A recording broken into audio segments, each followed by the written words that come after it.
अस्सलाम वालेकुम। अगर मैं जायज़ा लूँ इस सीज़न में तो अल्हम्दुलिल्लाह खुशकिस्मती के साथ ये मैं कह सकता हूँ कि इस सीज़न में लव बर्ड वो परिंदा है जो सबसे ज़्यादा बिका है। आपका बजरीगर इस साल बहुत स्लो रहा है। आपके लार्ज पैरेट्स लोग फ़िलहाल जो है ना, यानी वो एक फील्ड ही एक अलग है, समझ लो। That's a very slow moving game. उसमें आपकी इन्वेस्टमेंट सिक्योर होती हैं लेकिन it's very slow and in for people like me it's very boring. मैं वो ज़रा फास्ट आदमी हूँ, मैं पसंद करता हूँ प्रोग्रेस को देखना, डब्बों को खोलकर अंडे चेक करना, फिर बच्चों का ग्रो करना। वो चीज़ है जो आप लव बर्ड्स में इंजॉय करते हो।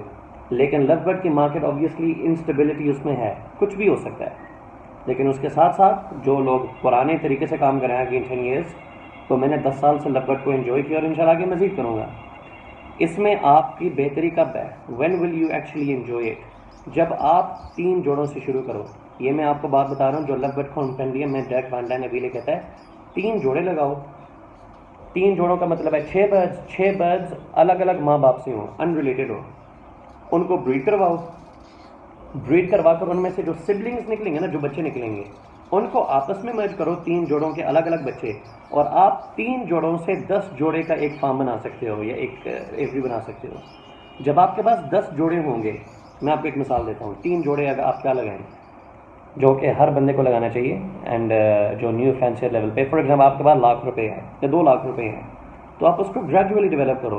पार ब्लू को लगाओ रुपये का पीस, फॉर एग्जाम्पल ₹20,000 का पार ब्लू, ₹5,000 का अल्बिनो रेड, 25,000 में एक जोड़ा आ गया।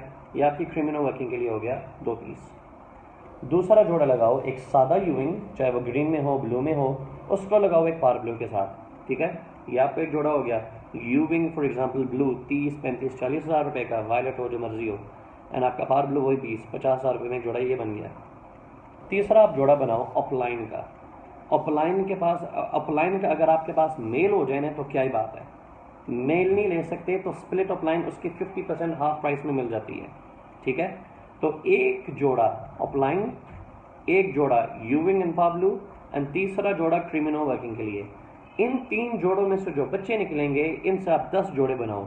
अब ये जो मैंने आपको 3 पेयर की कॉस्ट बताई है, ये तकरीबन लाख 1.5 लाख रुपए के दरमियान ये 3 चीज़ें आनी चाहिए, ठीक है। अब 1.5 लाख लगाकर आपने बच्चे रोके 1 साल, 3 जोड़ों के बच्चों को आपने कर दिया 10 जोड़े। 10 जोड़ों में से आप 40 बच्चों के एवरेज निकालें फी क्लच। 10 जोड़े में से 40 बच्चे अगर आप समझते हो ज़्यादा हो, 30 बच्चे लगा लो। क्या 30 बच्चों में से जो एवरेज, जिसमें से इंशाल्लाह आपके पास पार ब्लू यूविंग्स भी आएंगे, आपके पास क्रिमिनोज भी आएंगे, आपके पास अपलाइंस भी आएंगे, क्या वो एक बच्चा हर आम आदमी से ₹20,000 का नहीं बिकेगा? 20,000 को ज़रब दो 30 के साथ, कितने हो गए? 6 लाख रुपए। एंड ट्रस्ट मी, ये होता है। मेरे जैसे बंदे जो अपने सारे खर्चे, I am very much enjoying the bad hobby and अल्हम्दुलिल्लाह आई मेक गुड सेल्स। कितने हो गए? 6 लाख रुपए। एंड ट्रस्ट मी, ये होता है। मेरे जैसे बंदे जो अपने सारे खर्चे, I am very much enjoying the bad hobby and अल्हम्दुलिल्लाह I make good sales from day to. मेरे अलावा भी बहुत सारे लोग हैं जो कि अपनी कैलकुलेशंस बताते नहीं, लेकिन वो ठीक ठाक पैसा कमा रहे हैं फ्रॉम बर्ड्स। तो make that your strategy. Now is the best time to invest and सही तरह फोकस काम करो। ज़रूरी नहीं है कि आपके पास सिर्फ पैसा ही हो तो आप बर्ड के काम में कामयाब हो। आपके पास दिमाग होना चाहिए। You should know how to invest, कौन सी चीज़ लेनी चाहिए, किस तरह की लेनी चाहिए। अगर एक बंदे के पास 10 लाख रुपए हो, लेकिन या वो 10 लाख रुपए के साथ शादी बजरी करके 1 लाख जोड़ा लगा लेता है, मेरी नज़र में वो एक बेवकूफ़ आदमी है। लेकिन एक आदमी 2 लाख रुपए के साथ ऐसे जोड़े लगा लेता है जो कि उसको 5-6 लाख रुपए मिल जाएं आफ्टर 1 ईयर, तो I think there is more समझदारी in that. That's enough for today, and I'll send you a post and I'm sure you'll love it. Assalamu alaikum.